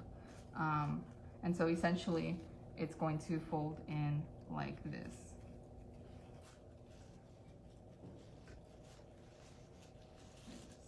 So this side goes over once, and then this side goes over. So to make it easier, what I do is just put this kind of midway and then have this one follow. That way it can evenly fold onto each other. and then we can press down. And essentially what this step is going to do, it's going to give you these curvatures on the bottom. And then once we have the trifold, I'll open it back up again. So you're going to fold this one over in like halfway, or a little bit more than halfway, and then this one over on top. And then you press down and you fold. Then we're going to pinch this side and kind of fold it. You don't have to fold the whole entire thing, it's just this corner that we're going to be folding. And then you're going to get your scissors and we're going to make a half circle.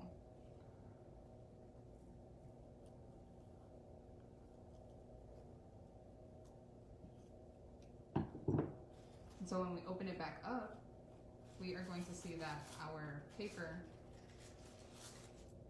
has these little half circles here. So next we're going to close it.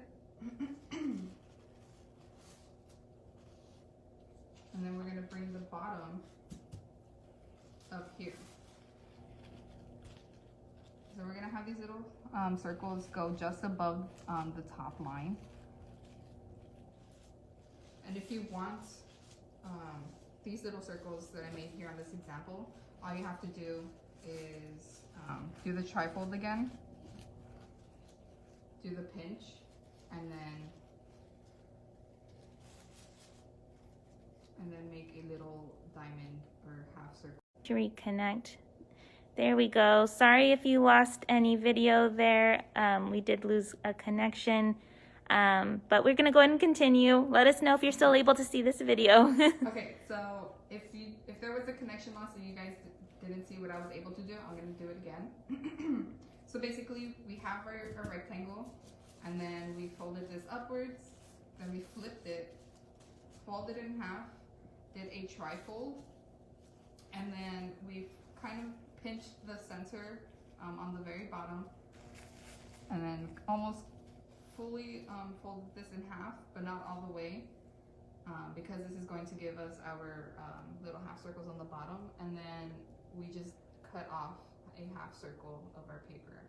So this piece was here, and we did the half circle, and if you want the little diamond shapes that I made here, all you have to do is just grab your scissors and make a little half circle or a diamond shape here.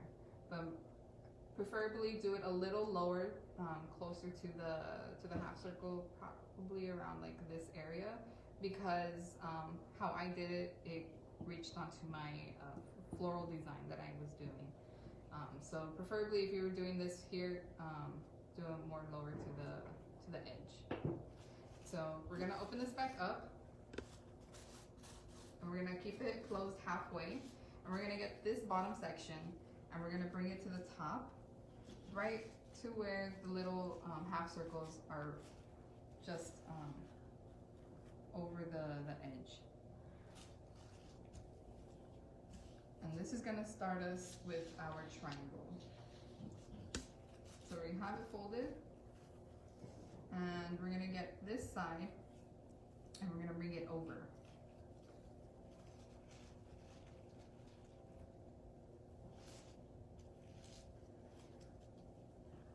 Bring it over just like that.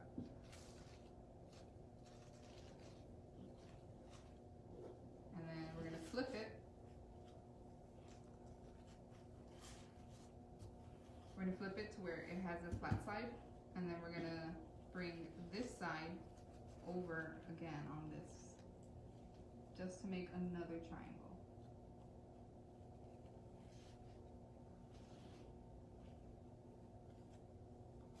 Okay. Now if this edge wasn't here, this top edge that we folded at the bottom, if this wasn't here, we would have this room to cut too. But since this area is here, we have to cut below it, because this is the room that we're gonna have for our center design. So what we're gonna do is we're gonna cut the tip off again,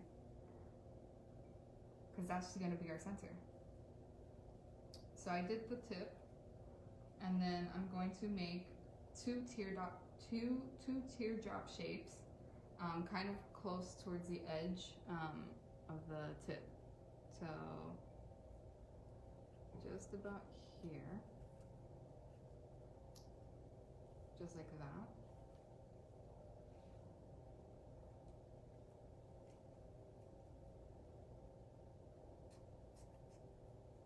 There we go. You should have something like this. So the tip is off, and then you have your teardrop shapes right here. Now above it, we still have a little bit of room. So above it, we're gonna do 2 half circles. So one right here.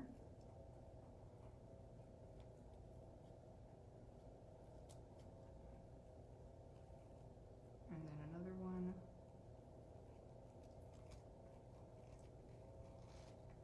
Right here. So essentially this is what you're going to want your cuttings to look like. So cut the tip, and then your teardrop shapes, and then above it, leaving a little bit of space, you have your half circles. And this is all done underneath this flap, because again, this is going to be our top where we fold, and we don't want any cuttings on here. So we're going to open this back up all the way, and we're going to look at our design, check if it's okay, and if it's what we wanted. And you see that it's in the center. So we have our centerpiece, just like this one. And essentially what we're gonna do, we're gonna fold it again, and we're gonna make the triangles on different areas, so that way we can get these 2 designs on both sides. So we're gonna fold it in half again. We're gonna fold it back up.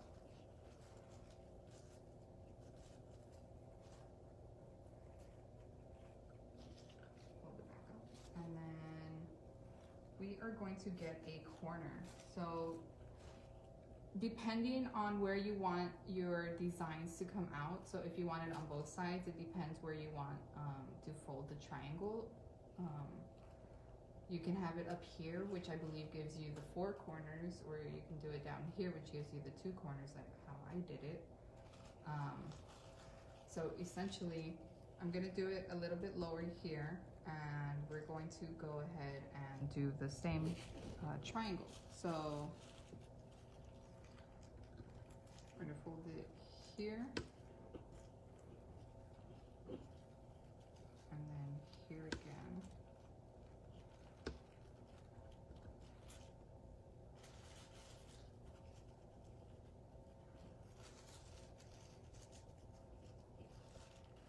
And then fold, flip over, how we did it with the bigger one, and then fold again.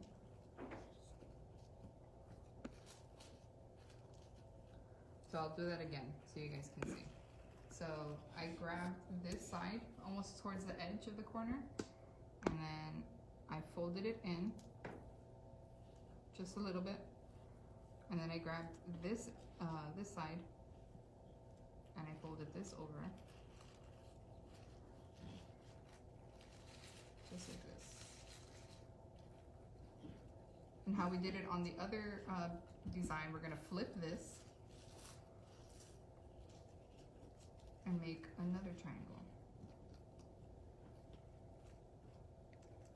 We have someone asking a question. Yes.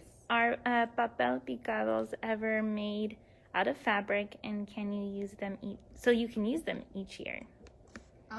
I am not sure. I think Papel Picado is only made on tissue paper or papel china. Essentially, it gives us that delicate look, and it's more traditionally used like that. If you want to experiment on fabric, you can totally do that. And if you do, please tag us and let us know how that experiment went. But it's mostly commonly used on tissue paper. And you can use it throughout the year, but it's mostly used through our Dia de los Muertos for November 1st and November 2nd. It's a more traditional aspect. So now that we have our triangle, again we have the flap here, so we have this room to cut. So we're gonna cut the tip off again, and that's gonna give us our center. And then we are going to do only 2 half circles on these sides.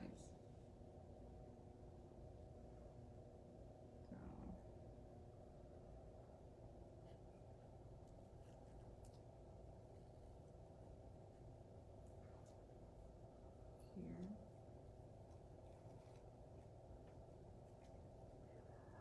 Let me open this up, actually.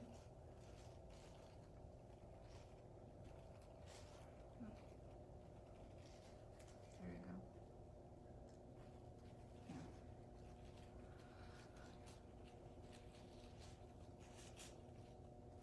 Well,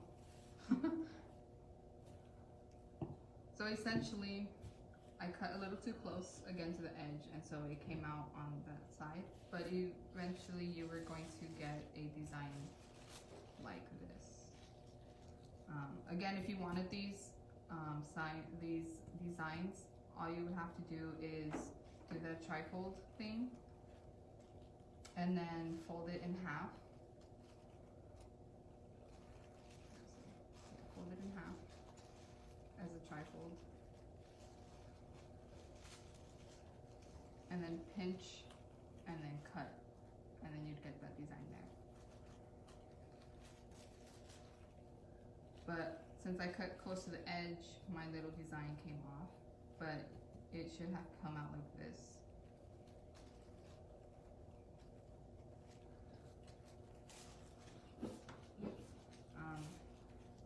So we were scraps over.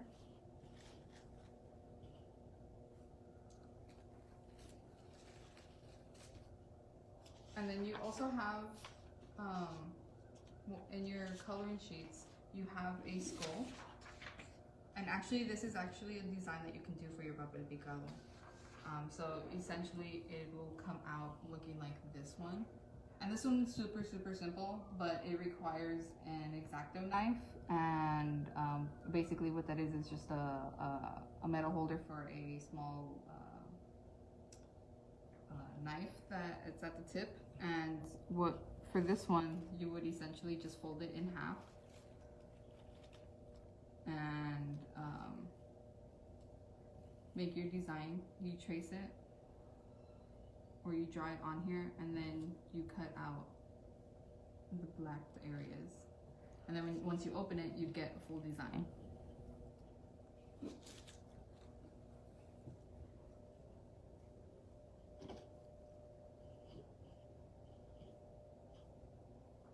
So,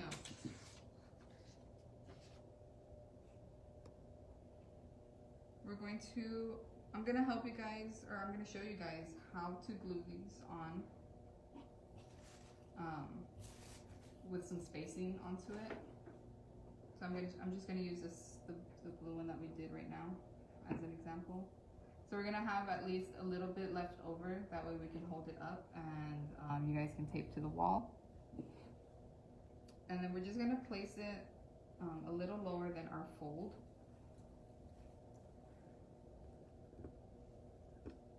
We're gonna get glue.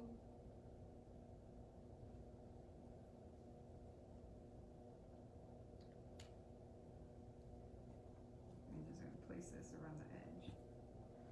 Just a reminder for those that are watching, we are going to be selecting one comment from this video today for you to have a chance to win an IMAS family membership and pan de muerto from HEB Bakery, which I've never had, but I always see it, and I'm gonna get on that this year. So my bottle had the cap. It's literally, there's no hole in there, so I'm just getting my finger and I'm just gonna dab some glue there on the edges. If you don't have glue at home, you can also use tape and it'll just work as well as a glue.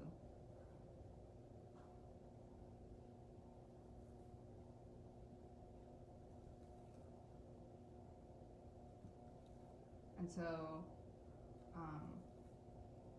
you know, you can keep practicing with the Papel Picado, and avoid the mistakes that I made here on these sides. Again, it's a learning process for me too. Each design is different, so are the foldings. Traditionally, you would have had to use at least these woodworking tools with very sharp edges, and you would have to hammer in the designs. So we put our twine down over the glue.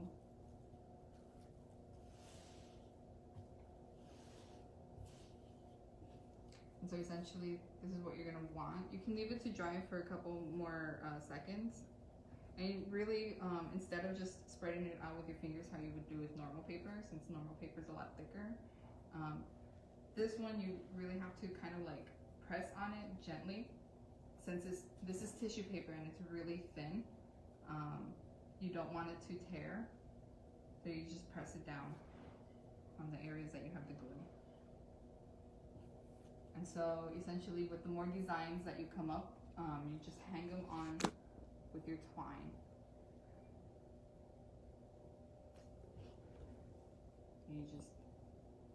And then you can hang them on your altar, or you can hang them over, you know, your room.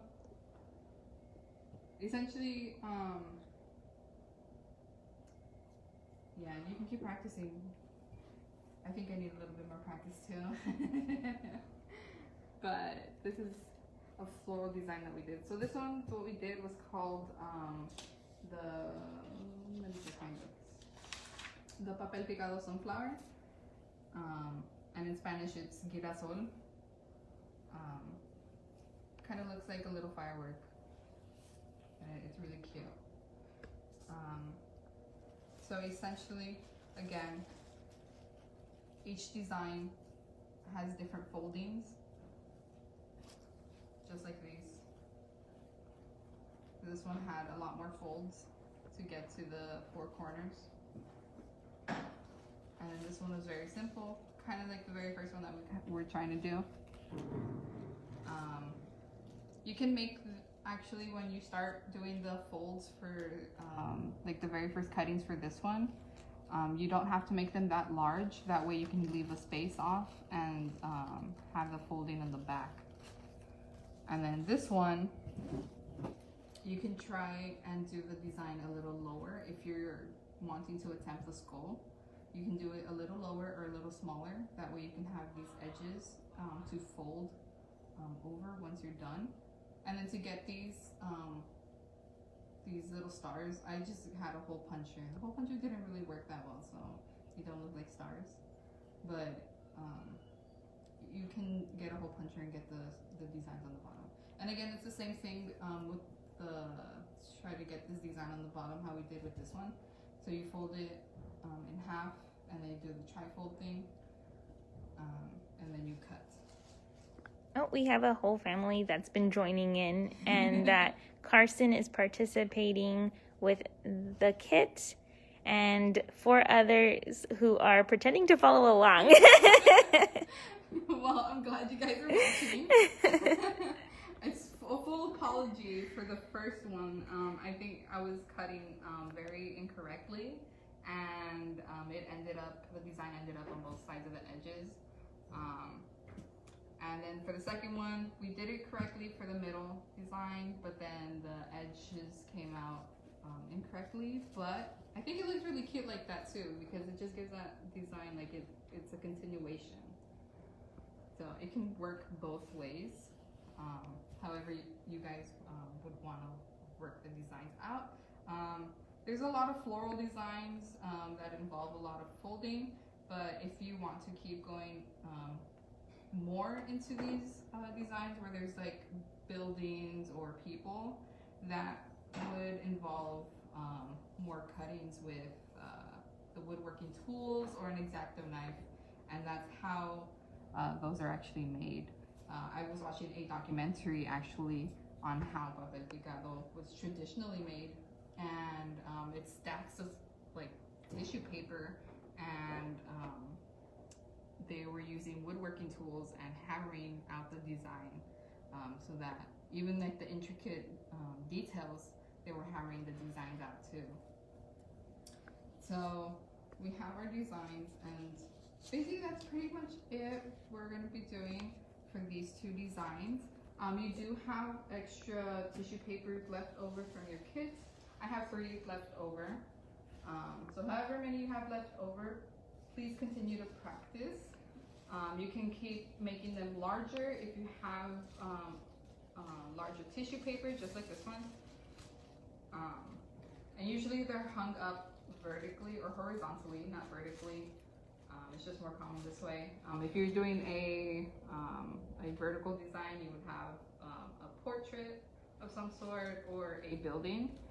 But more floral designs and calaveras, the skulls, it would be horizontal.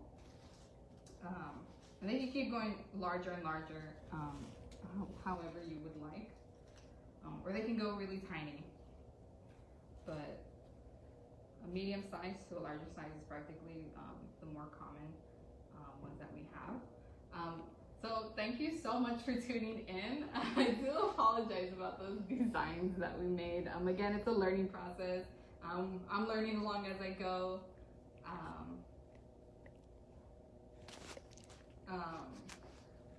We are also going to be doing again, we're going to be doing those Dia de los Muertos virtual celebration next week at 1 p.m. It's going to be a Facebook Live, and then those kits, we're going to be doing the kit pickup this Saturday from 10 to 5. I believe there's a picture involved on the comments. I'm sorry.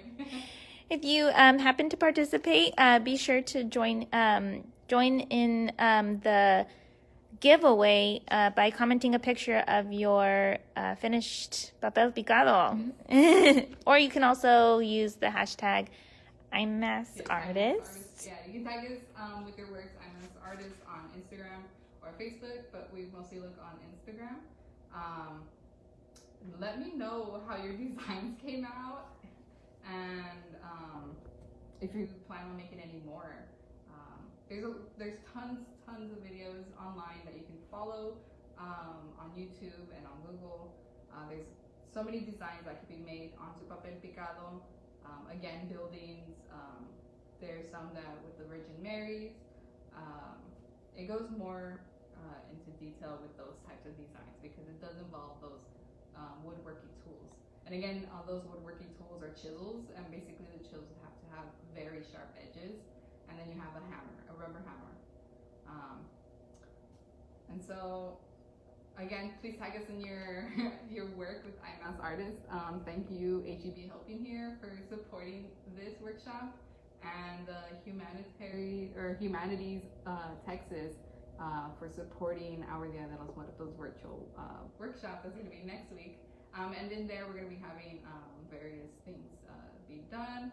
You're also going to be getting 2 sugar skulls, I believe, and various other things. Some icing and for decorations, and then you're also going to be getting some sequins. And then we're also going to be doing our spooky science. It's going to be led by our educator, Selena, and it's for 2 days again.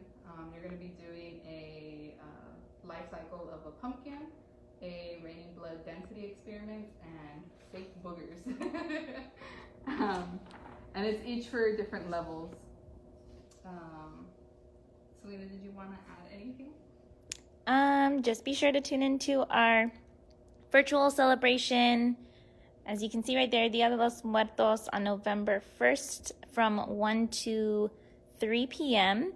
We're going to have various activities and some really interesting facts about Dia de los Muertos and about the altars that we have set up here. And I would say register for one of those kits as soon as possible because they are limited, they are free, they do require registration, so that way you can claim it in advance and pick it up here at the museum. And if you guys did do any registrations for my Papel Picado workshop and you weren't able to pick them up, we do have a few extra left over and you can come by and pick them up, but it's on a first come first served basis, as well as the spooky science workshops. If you weren't able to pick up a kit, we're also giving them away first come first served basis throughout this week, and you can pick those up in our bio zone. I feel very confident that you guys will do very well on your new designs, but thank you so much for tuning in today, and I hope you learned a little bit about its history and where it came from. Again, let me know in the comments if you were working with me or if you were just viewing how the process was done, and yeah, thank you so much. Good afternoon, everyone. Thank you so much for joining us these past couple of days for a wonderful Dia de los Muertos celebration. I hope you've had as much fun as our IMAS staff have had putting this wonderful series of events together. I know I've enjoyed watching the preparations and peeking in on some of the workshops and activities. It's just been fantastic. I'd like to thank our presenting sponsor, HEB Helping Here, without whose support none of this would have been possible. Thank you so much for making this important celebration come to life here at IMAS and online for all of our virtual audiences. We are so grateful for your support. A heartfelt thanks to the IMAS staff, too, who just exploded with creativity and innovation and pluckiness and all sorts of creative good spirit to bring together these wonderful Dia de los Muertos programs and the altar behind me, honoring Indian astronaut Kaplana Chawla.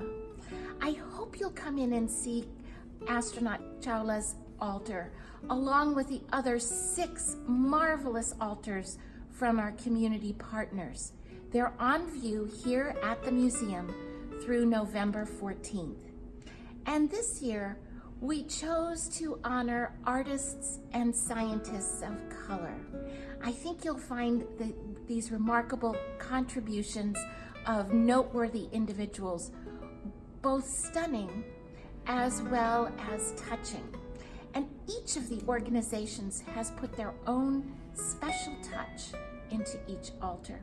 And we so appreciate their collaboration and participation with us this year.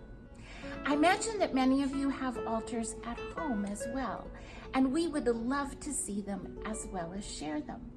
We invite you to take a photograph of your altar and share it with us at #IMASArtist. That's #IMASARTIST. We're putting together a community photo album of altars online, and we'd love to have you be a part of it. Thank you again to everyone who contributed to make this wonderful Dia de los Muertos celebration possible this year. Thanks so much, and we'll see you at the museum soon.